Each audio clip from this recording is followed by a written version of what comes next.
hadn't been for Cotton Eye Joe, I'd been married a long time ago. Where did you come from? Where did you go? Where did you come from, Cotton Eye Joe? If it hadn't been for Cotton Eye Joe, I'd been married a long time ago. Where did you come from? Where did you go?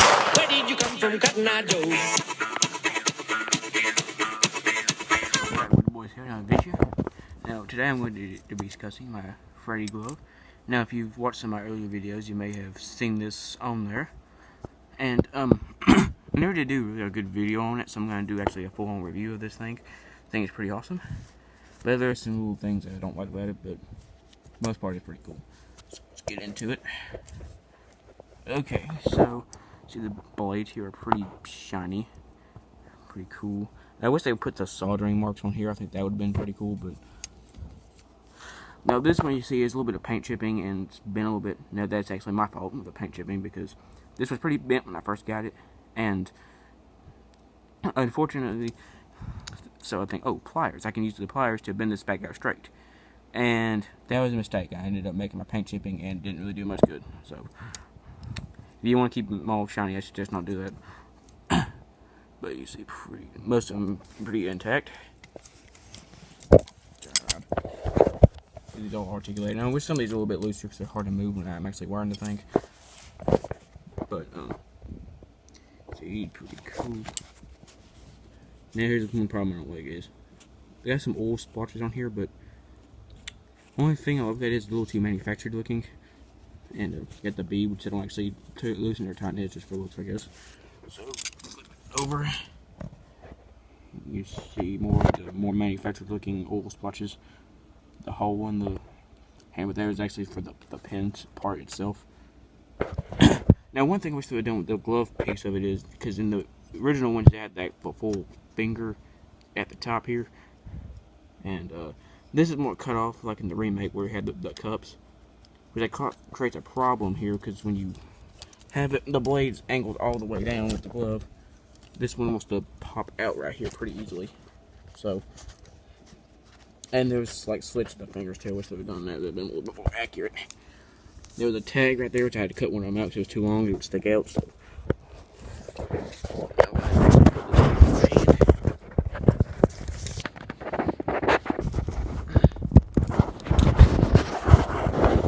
So you see, pretty cool. This ring finger I can move pretty good, but the rest of these is hard to move because of the they're a little bit more tighter.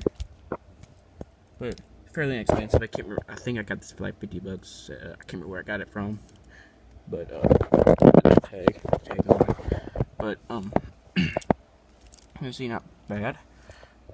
But that blade's still bent pretty bad, unfortunately. But I think that was just a problem with my piece, necessarily. But there's more of those manufactured oil places, so pretty cool. Like I said, I wish I had the full fingers at the top because it's hard to move, especially when you have it all the way out. It wants the fingers want to come out. And pretty cool, I guess. Really, really shiny. You see, if I get sunlight there, it looks pretty cool. So overall, I mean, this is a pretty cool prop, especially for like Halloween or that kind of stuff. But okay, so overall, it's pretty cool. Now that bit blade up there, I wish I could have straightened it out without making that big old paint chip place on it at the corner up here. But other than that, though, pretty cool. I wish I also had the soldering marks that been more accurate to the movie. But now, like I said, I don't know if this is real leather or not. I should have said that earlier, but I'm no leather expert, so I really couldn't tell you that. No, there's like a little splotch up there. Oh, it looks a little bit more realistic than the other ones. But I forgot who this is made by, but they actually did a pretty good job on this thing. And it's actually pretty hefty too, and heavy. I need a hand for this, so I can like display it on my desk or something. It'd be pretty cool. But I wish this bead would have worked to tighten it up a little bit. And overall, it's not really a bad piece. And I also wish that these blades were a little bit looser in the hinges. Kind of like this one, it moves pretty freely. Looks like we'd all do that. Most of them do that, but mine all these are pretty tight and they're hard to move as a result. But overall, it's not a bad piece. But overall, I think this video is better on it than my old one. My old one, that was before I started really getting into the channel. So most of that stuff was like not planned. But most of these videos are planned. But because a lot of my older videos, that was video things that like I was at, like rock run and power tour, shit like that. So overall, I mean, probably scare a lot of people with this thing. One time I thought about actually sharpening these up, make them razor sharp if they were in a movie, but I'm pretty sure I'd probably cut a lot of stuff like that. But so I can't remember things right here.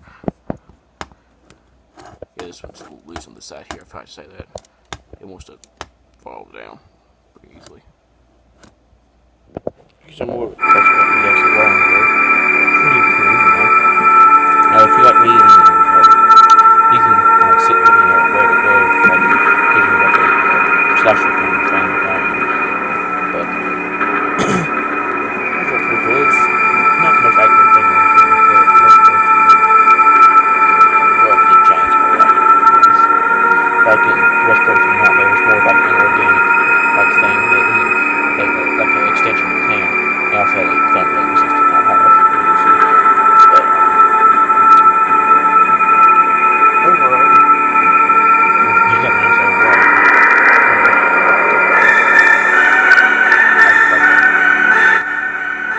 Now, one of my favorite gloves from him is probably the remake glove, mainly due to it's different from like these.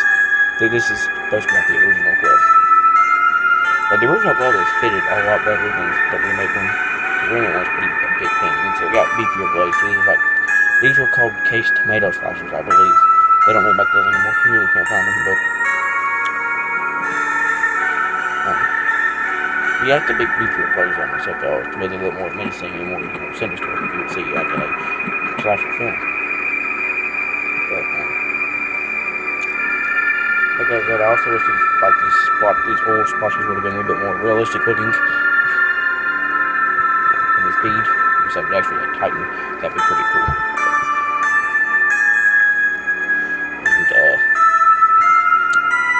And I wish like I said, the glove would have like the section up here with the fingers. That would make a big improvement of this. It's pretty cool looking. It's got a little bit of weight to it, actually.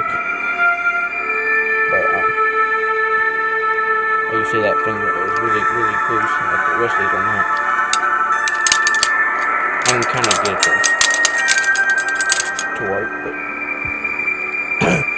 the hinges don't really work on the other fingers. I can't really trigger them like I can this one. But, there are some like higher brand ones out there, but a lot of those are pretty expensive. The more like the movie accurate versions.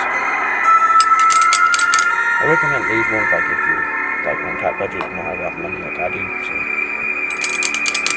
but overall, ain't pretty bad piece. Wish I could have avoided that big paint chip on my blade right there.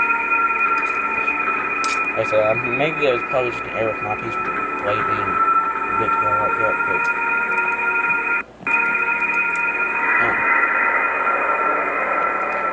one time I was gonna think if I could maybe get these pins on, I could loosen them up a little bit so the hinges would move a little bit freelier, like this one. Because see, that was pretty loose. Now it's not repetitive. I'm only trying to be repetitive, but really nice piece. I forgot the makers of this one, but I mean, they made a pretty decent. So thank y'all for watching this video.